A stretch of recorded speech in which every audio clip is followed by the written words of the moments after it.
With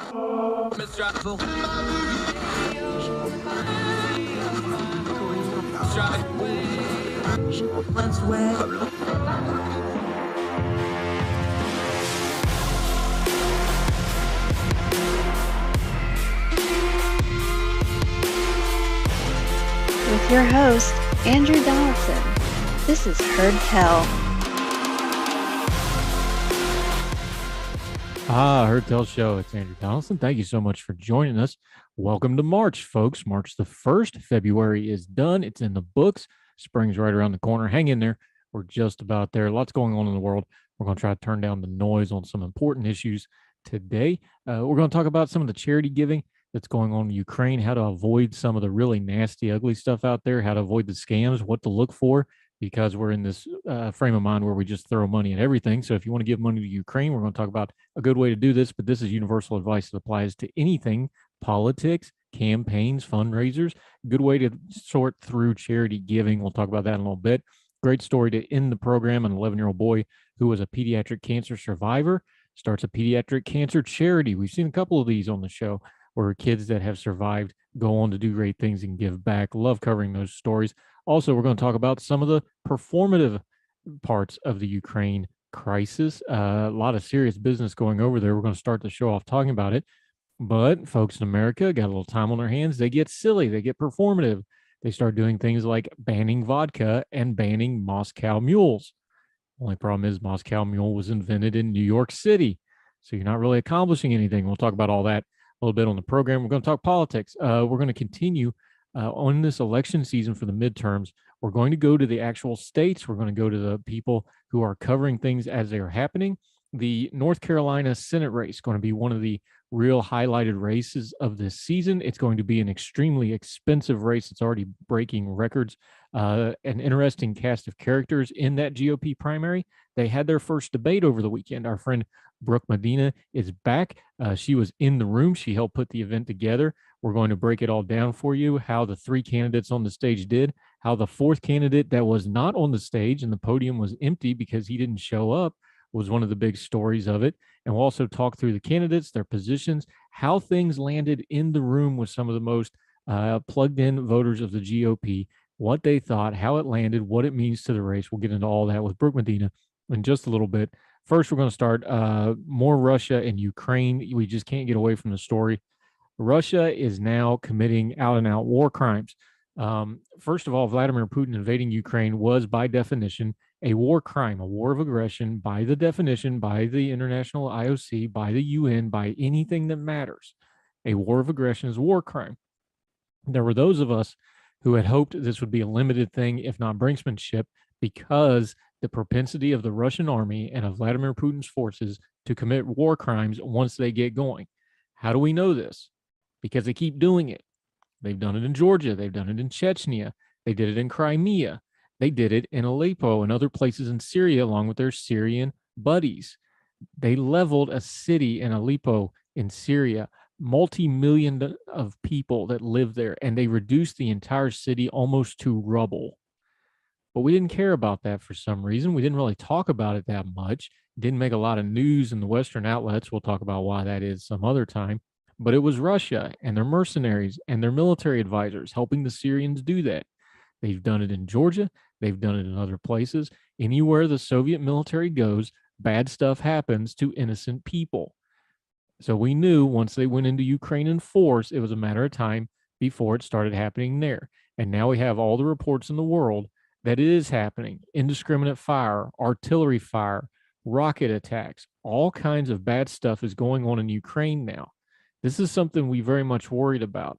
Civilian casualties. These are big cities. Ukraine has 44 million people in it. This is a big country with some big cities. Kiev is just shy of 3 million people.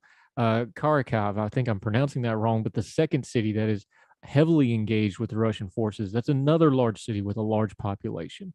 The question has always been, if Vladimir Putin doesn't get his way militarily somewhat quickly, if he does not get his way with a quick victory, then what?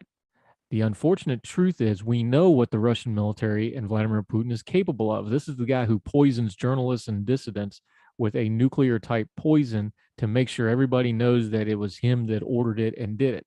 This is the guy in Vladimir Putin who will just straight up have dissidents and dissenters, political opponents, shot on bridges in broad daylight just to make sure everybody knows that he did it.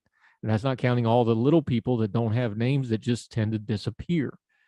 These are very bad actors. For that matter, now that he's invaded Ukraine, the name Vladimir Putin should never be uttered without the word war criminal attached before, after, or in the middle as a nice little nickname, because that's what he is. He was already that, but now we have enough proof that nobody could ever deny it, and they can't argue the point anymore. The mask is fully off. And now in Ukraine, the Ukrainian people are going to pay for it.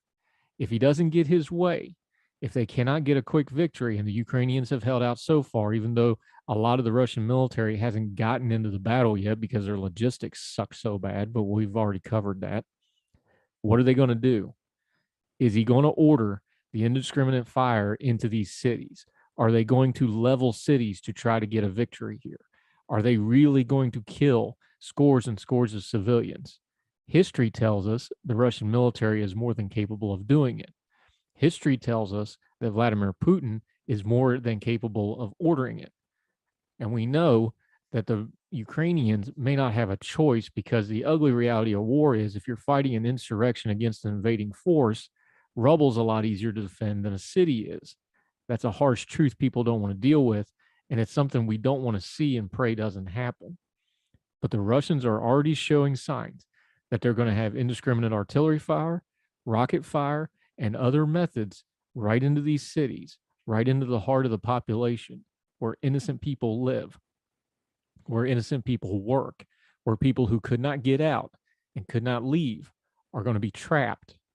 Now, we've talked about the heroism of the Ukrainian people, how they're arming people, just regular people, taking up arms to defend their cities.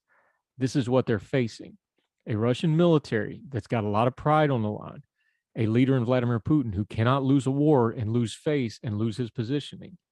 And there's a very real chance that they start steamrolling through these cities, destroying everything in their path just to try to save face and steal a victory after their initial efforts failed. We are seeing something that we have not seen in a while.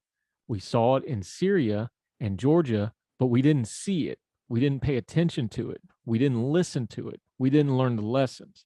We talk about World War II and other conflicts and how brutal they are and how bad they were and how we should never do that again. But then when it happens on a small scale, we didn't say anything. We didn't stop it. We didn't prevent it. We've talked about on this program before the silliness of people screaming and hollering about forever wars like it's a warm blanket that will keep the bad people away. That's not how it works. War is inevitable because there's people like Vladimir Putin who want war. And one way or the other, they're going to get their war. You either prevent the war, you fight the smaller wars when they show you what they are, in places like Syria, in places like Georgia, in places like the Crimean Peninsula. He showed us who he was. He told us what he was capable of. We didn't listen. We didn't step in. We weren't willing to stop him then, and nobody else was either, for that matter. And now here we are with the 44 million of Ukraine, the only people standing up to Vladimir Putin, mostly out of necessity because he invaded them illegally. When we start seeing these horrible pictures come in, make sure you don't avert your gaze to what war really is. It's ugly, it's brutal, it's bad people doing bad things to innocent people. And innocent people have to start doing bad things back just to survive. We haven't seen war like this. That doesn't mean it didn't exist. It's been happening all over the world. A lot of us just didn't pay attention to it. Well, now you need to pay attention to it, and you need to see what it looks like, and you need to not avert your gaze. And then maybe next time when people are saying we need to prevent war, or we need to fight a smaller scale conflict to avoid a larger scale conflict, it'll register what it means. It's not about not having wars. It's about managing people and the bad actors of the world so that we don't have a major war that kills thousands of people, displaces millions others, and changes the world order as we know it, which is what's happening right now. Because make no mistake, whatever happens in Ukraine going forward, everything's changed now. Russia is isolated, and they will be destabilized from this. And it will have ripple effects for decades, probably generations, to come from this. There'll be good that comes out of it too, but there's going to be a lot of bad before we get to that good. Even if the Ukrainians hold up, or God forbid if they fall to the Russians, there's a lot of ugly coming. And we need to learn the lesson this time that war is always ugly. It's always bad, but it's something you're going to fight sooner or later. Let's do a little better job of preventing it. Let's do a little better job of fighting contained wars and the small ones when people like Vladimir Putin tell us what they're about before it becomes a worldwide endangering conflict like we have in Ukraine right now. More Hertel right after this.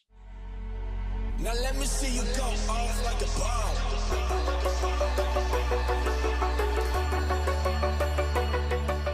Welcome back to Hertel. Now, we've been talking a lot about Ukraine and Russia because it's the biggest story in the globe. We have a war of aggression for the first time in a long, long time of this scale. But it's also brought out the silliness, and we need to direct that a little bit because our thing here is we turn down the noise cycle news. We are doing the freedom fries thing again. If you don't remember back during other times, there's been silliness like during the war on terror when we first went into Iraq. France opposed us. So we're going to have freedom fries instead of French fries and silliness like this. This is all performative nonsense. Our buddy Cooper, who has been on this program before, On Air Coop, Dale Cooper from WCHS in West Virginia, he had a great tweet.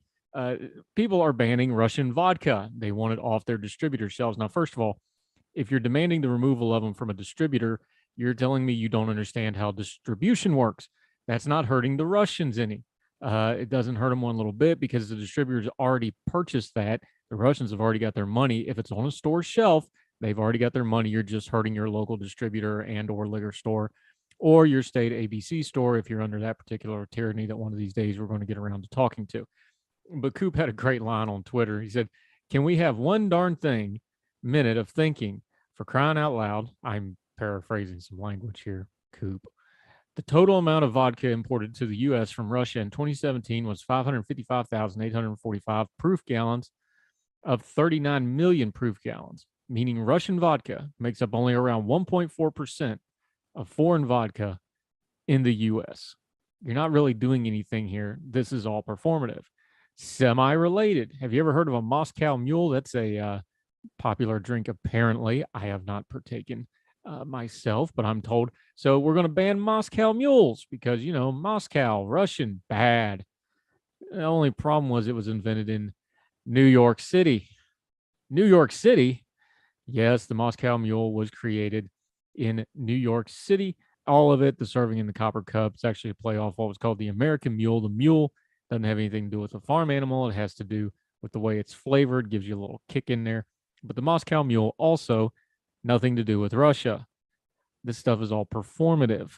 You can do it if you want to. It makes you feel good, but it's not really accomplishing anything. It's just something for you to put on social media to make you look like you're doing something when you're not really doing anything. There's actually things you can do and things that you should be doing with that same amount of energy and bandwidth. May I suggest you get on those items and put aside the silliness for the deadly serious business of opposing what Russia is doing in Ukraine. We've already talked about it, the war crimes, all these things. Silly performative things don't help. Find something substantive to do with your time and social media accounts, please. It doesn't honor the victims. It doesn't honor the dead, and doesn't honor the world we're going to have to remake in a new image now that the old order has passed away by doing silly nonsense on the internet. Just a little PSA.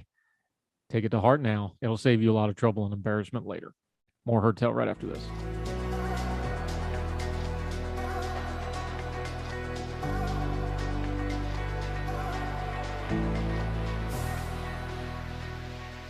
Welcome back to Hertel. She is back. As you can see, if you're watching on YouTube, Brooke Medina, our good friend, she does public relations for the John Locke Foundation. But more importantly, over the weekend, she was there as part of the first North Carolina U.S. Senate GOP primary debate happened.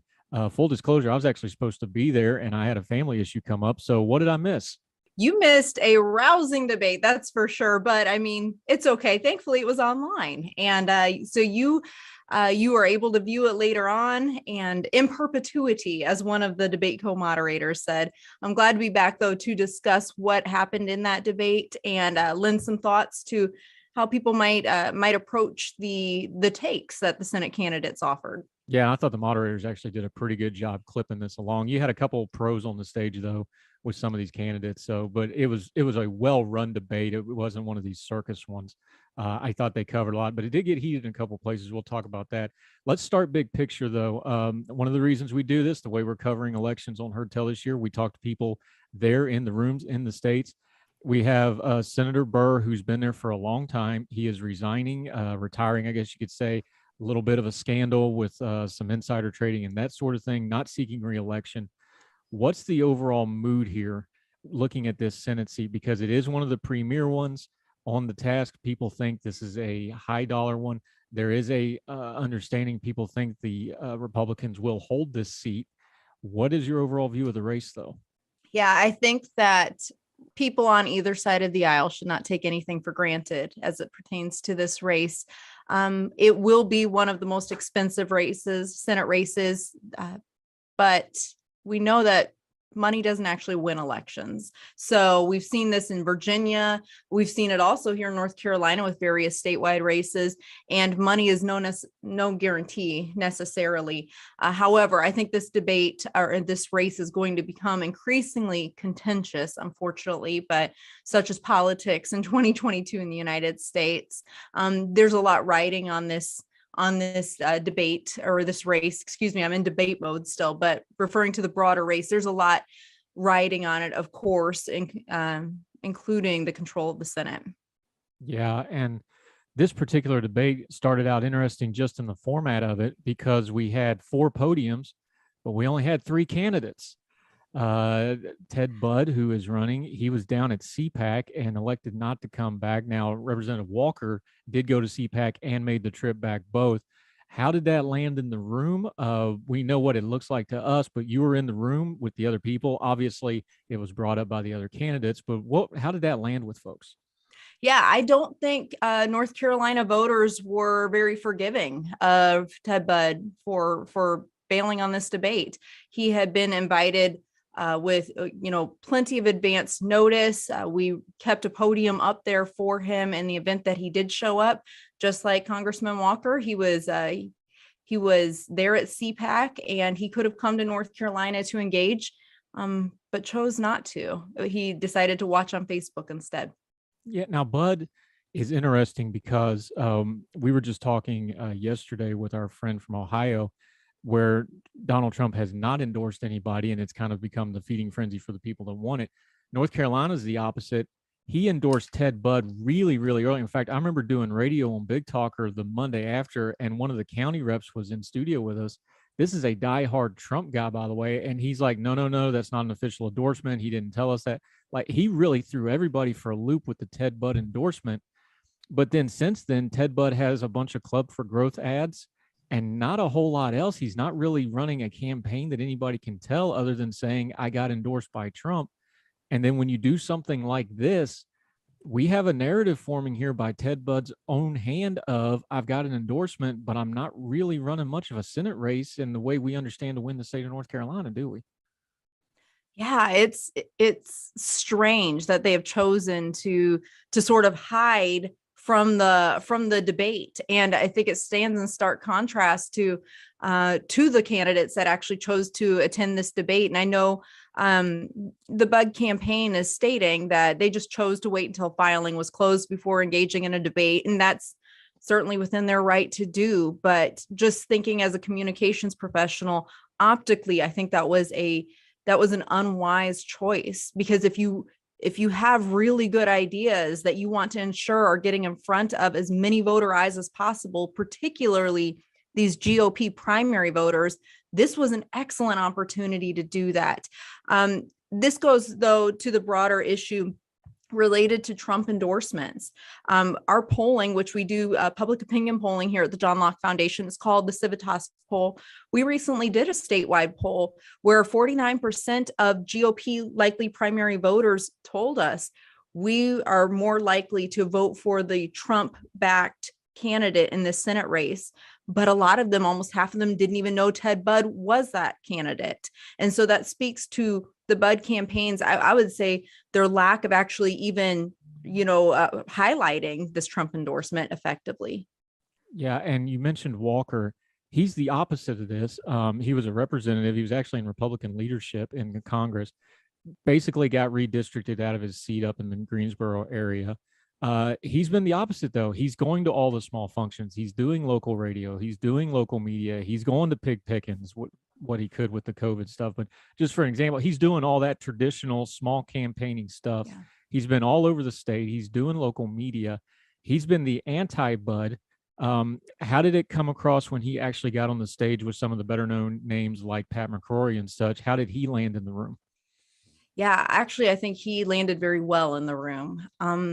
He came across, despite the fact that he repeatedly referred to just, his record in Washington.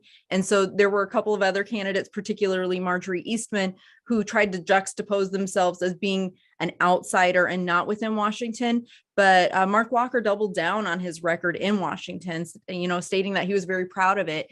And I think, honestly, from what I could tell reading the room, that resonated well with the audience, not because they weren't associating him with a swamp-like creature. When people talk about Washington politicians, they were associating him with a principled politician who was getting things done in Washington. So as far as my read could go, and after talking with people who were there in the debate room, asking them, who do you think won this debate?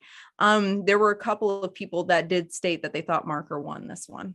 Do you think Walker gets credit? Because this is, to be clear, this is part of a larger conference. This is a very engaged, politically savvy audience for this debate. Did you get the sense that he's getting extra credit points because of the way he's running a campaign, especially contrasted to Ted Budd, who isn't really campaigning in a traditional sense, and on top of it, no-showed the debate? Do you think he kind of just got some extra credit points for that? Is this audience savvy enough and going like, hey, this guy's working hard, let's give him a second look or another hearing here? Yeah, even though that maybe wasn't necessarily spoken, just reading even the social media comments that were coming through during the debate, he did stand in stark contrast to Bud on that front. There were a lot of comments, even on social media as well as in person, as to where is Bud? Where's Bud? Where's Bud? Whereas a lot of accolades for Mark Walker's campaign, as well as to their credit, Marjorie Eastman and Pat McCrory. Both of them, there were certainly people that you could tell were rallying around each of these different candidates. And then I would say those who were inclined to support Bud or probably do support Bud, I think they were just disappointed that he wasn't there. Yeah, before we move on to the other candidates, though, the Trump endorsement, just to put a bow on that part of it, because that's kind of the narrative for this midterm for the Republicans. What do you do about Trump? Does it feel like the Trump endorsement of Bud is just going to fade over time? Because the debate was, is he going to endorse Walker? Is he going to endorse Bud? He came out and did Bud right out of the blue. Is that just going to fade and not be that important by the time we get into May here and people start actually going to vote, do you think? Yeah, it's anybody's guess, but my thought is it doesn't seem like they capitalized it on as effectively as they should have early on. With that many GOP primary voters unaware that Bud was even the Trump endorsed candidate, to me, that shows that their campaign just did not effectively capitalize on that. That doesn't mean that they can't later. And Ted Budd does have national, name recognition. He was on Fox News the day of the debate. I saw him. He was giving interviews related to Ukraine. So he definitely does have visibility. But I do wonder if they missed an opportunity in capitalizing on the Trump endorsement with this audience, who that actually does matter for.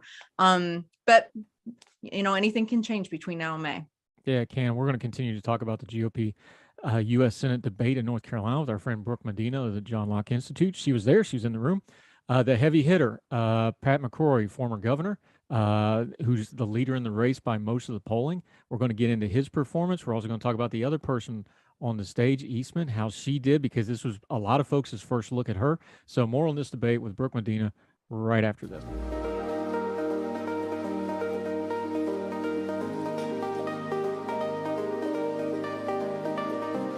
Welcome back to Heard Tell. I'm Andrew Donaldson, joined by our good friend Brooke Medina, who was in the room that it happened, or however that line from that musical my kids are always listening to constantly and tell me I should like, and I resist.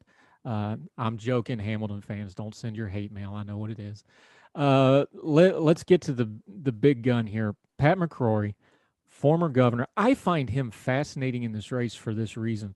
Because he was governor, he lost in 2016. We know about the bathroom bill stuff. We know about the tight race with Roy Cooper. He kind of sat out the Trump years, though. He was doing radio in Charlotte, kind of kept a lower profile. He did some lobbying stuff for the party in DC, but he kind of sat out the Trump years a lot. So he doesn't have a lot of the Trump stuff on him that a lot of Republicans do. And even though obviously Ted Budd got the endorsement, so Trump's not on his side here, I just think he's a very interesting case study of a pre-Trump Republican navigating the post-Trump GOP.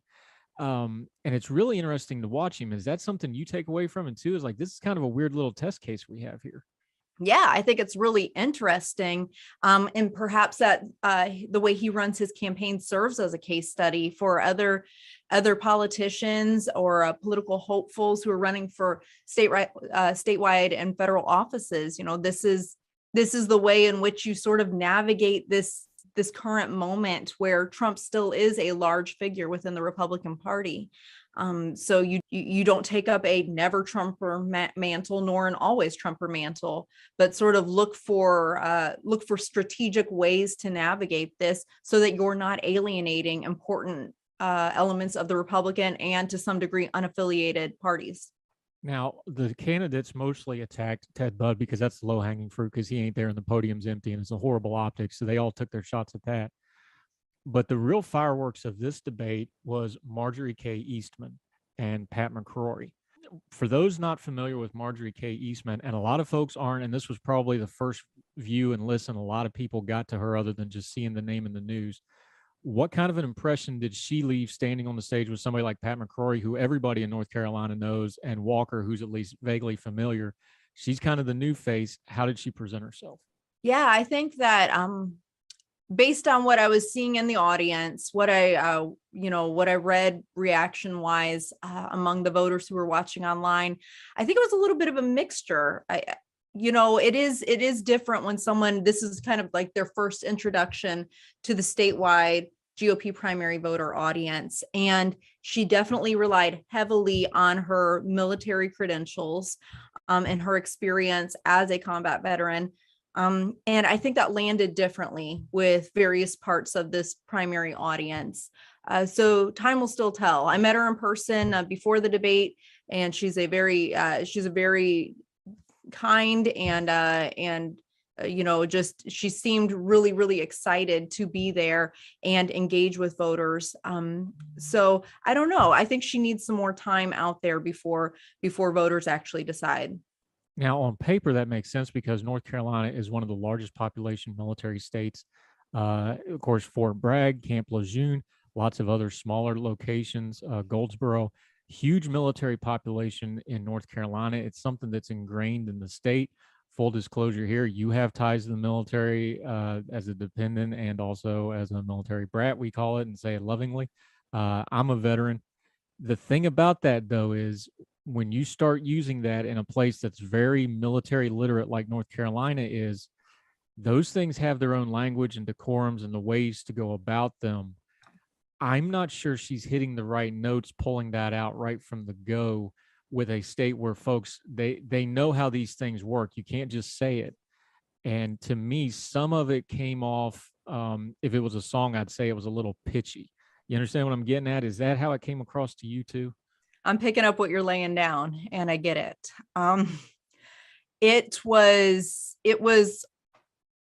repeated so many times, and I think that particularly within the military population, and like you said, North Carolina being comprised of so many veterans and veteran families, there is a way in which to highlight one's service, but it also needs to come across as almost like an understated humility about it, where it's like, yeah, I did serve, and this is why I'm well equipped to govern well.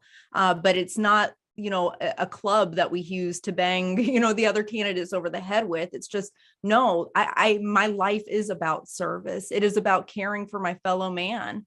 And that's why I'm here, because I love North Carolinians. And I think that is probably the more advantageous way and also heartfelt way in which to highlight one's service. And so I think that will be refined as she continues her campaign. But I believe if this is your first time within the, a large statewide audience, you're looking for opportunities to really distinguish yourself, especially among other Republican candidates. And so I think she was attempting to capitalize on that, but I believe it should be refined a little bit more.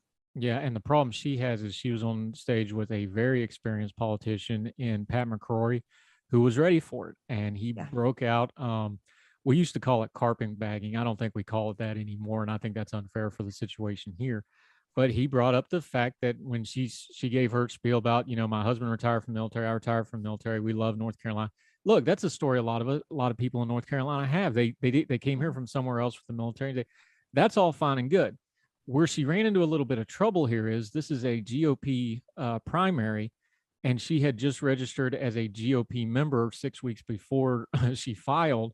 Now she says it's because she was, again, here we go back to the pitchiness, because military people understand these things. She says, well, I was military, so I stayed unaffiliated because I wanted to be apolitical.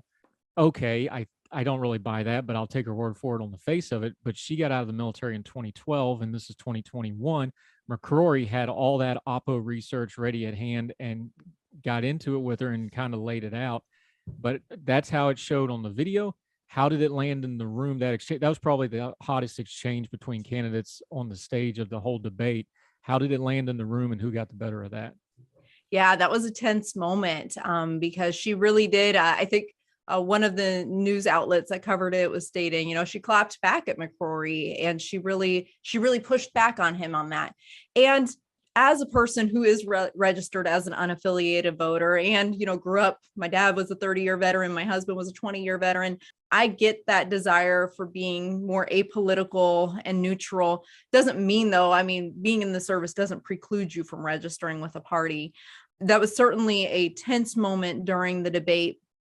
And I think that it almost seemed like she allowed McCrory to unnerve her a little bit. And I think that was perhaps a missed opportunity. I get what she was trying to communicate to him, and sort of, here are my boundaries, don't mess with me, don't tread on me, kind of thing. But again, McCrory is a politically savvy individual, and so he knows how to navigate that, where he was trying to downplay it and said, wow, that really riled you up, sort of thing.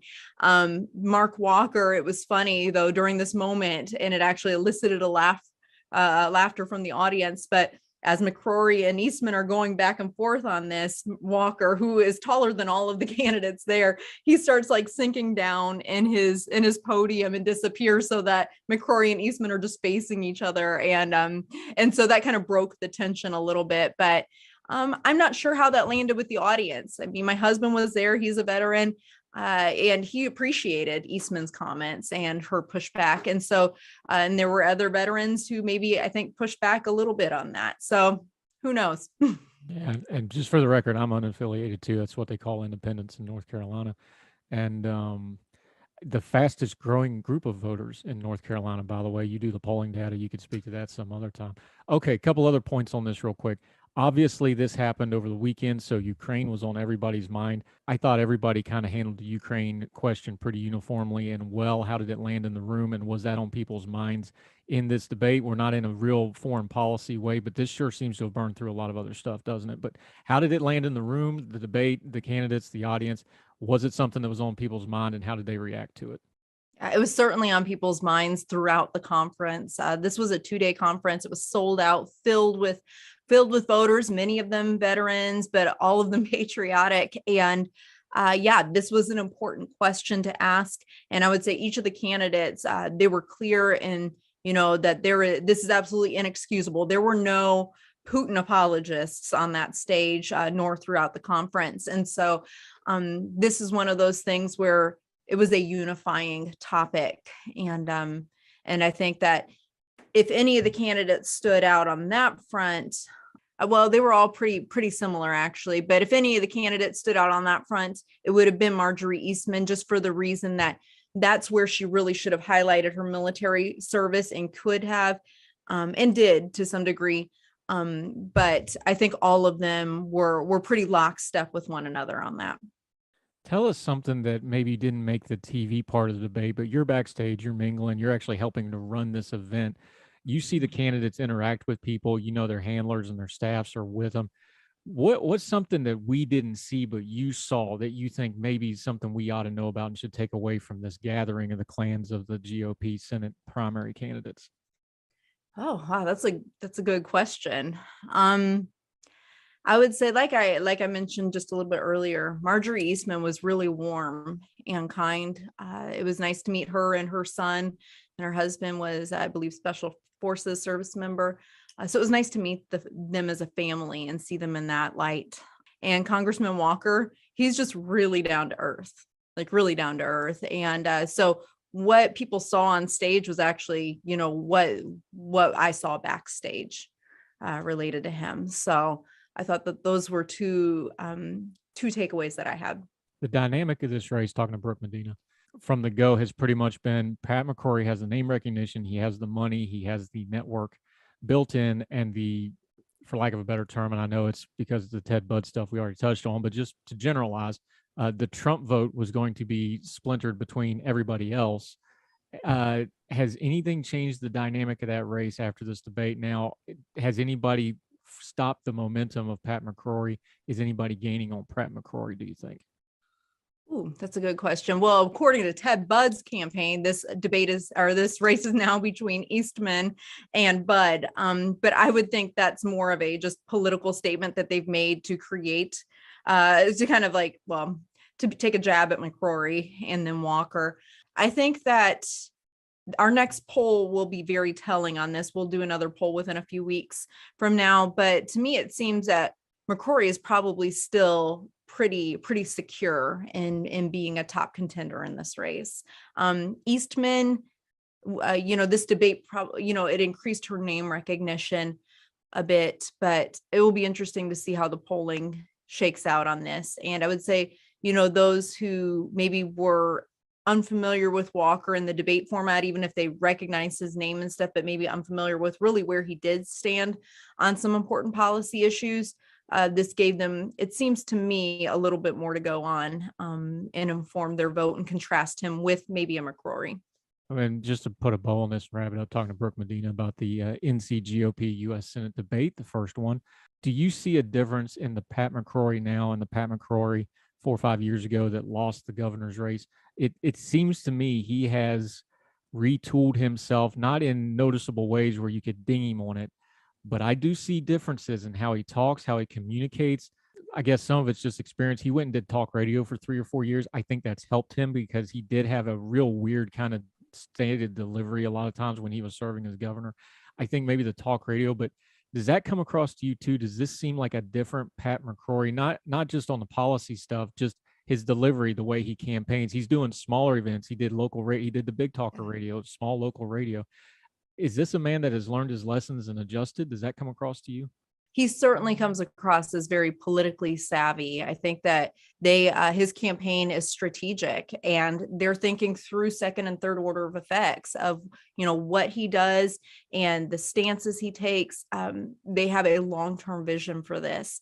And I think that will serve him well, is that his campaign and himself are just able to, I would say, more deftly navigate some of the more political landmines that would await a Republican candidate here in North Carolina for such a big race. Yeah, no substitute for experience, right? Brooke Medina, it was a great event. I had a lot of friends there that I was texting with back and forth. Everybody seemed to enjoyed it. So congratulations on pulling it off. Let people know what you got coming up next now that you got the Carolina Liberty Conference out of the way and where they can follow you on social media until we get you back on Hertel again.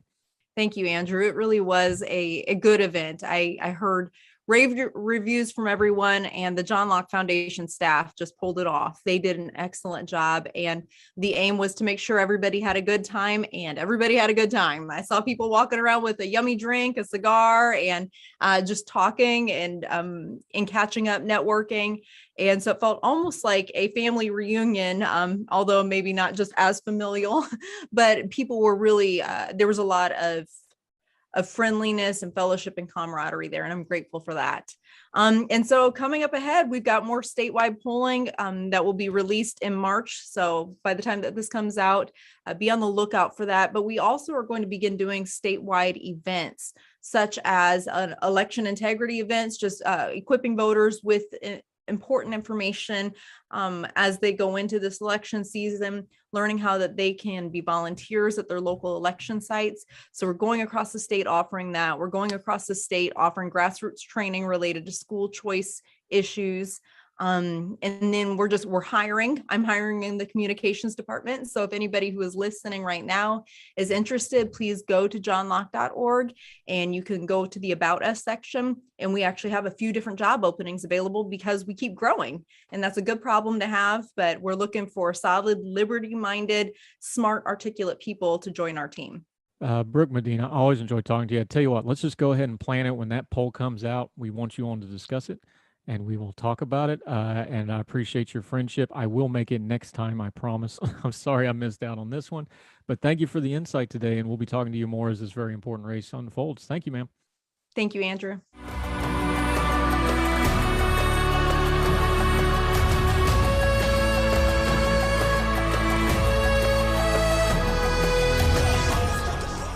Unfortunately, when we come into certain things that happen worldwide, in this day and age, the first thing we want to do is throw money at it. We talked about this with the trucker stuff up in Canada. Everybody started just slinging money at people without having any idea where it was going, what it was getting used for. My thing was, why does a demonstration need $9 million or $5 million the second time they tried to do it? We should be more observant of where we're sending our money.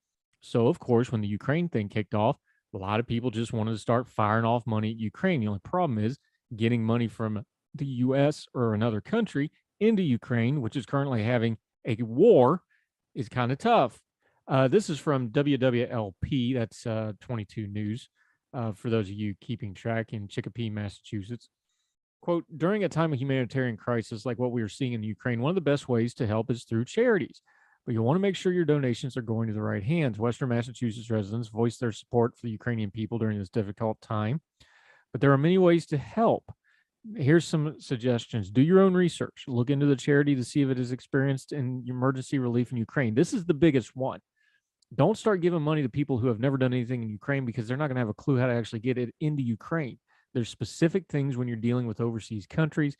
There's established charities already in there, already on the ground. They don't have to build up a massive organization to get there, which is going to eat up all the money you're donating.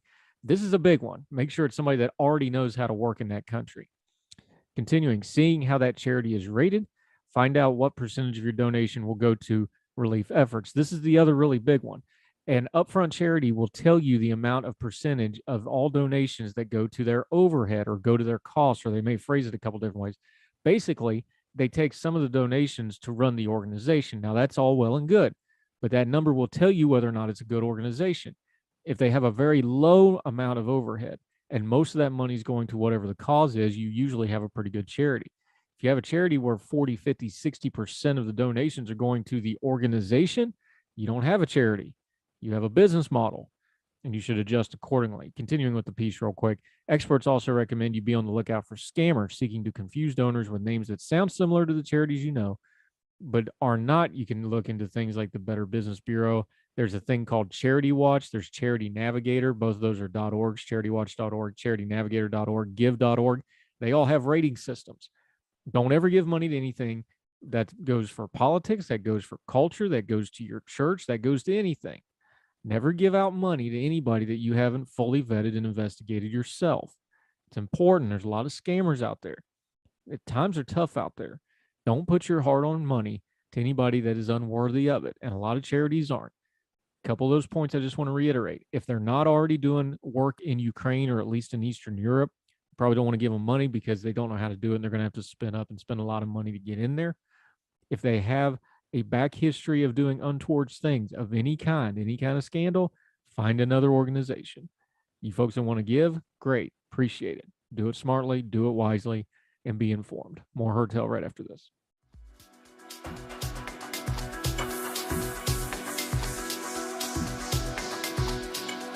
Welcome back to Herd Tell. We always try to end on an uplifting or lighter note. You might need a few tissues for this one, though, but I promise you it's a good story.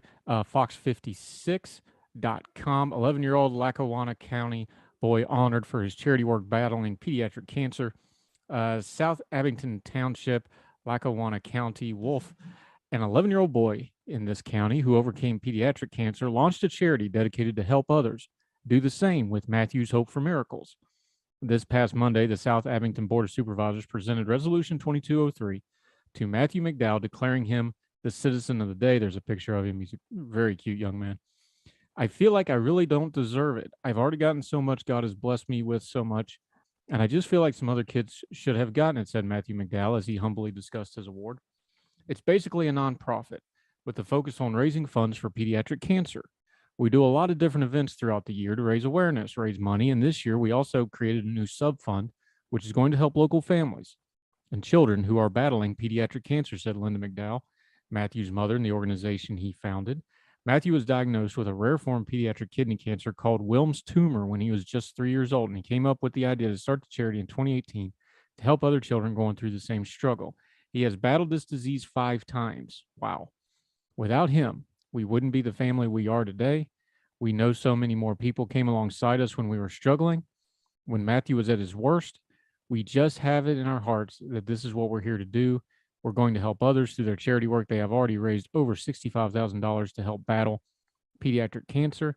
It feels great because I love kids, and when I grow up, I want to be a doctor because I don't want kids to suffer like I have, Matthew said.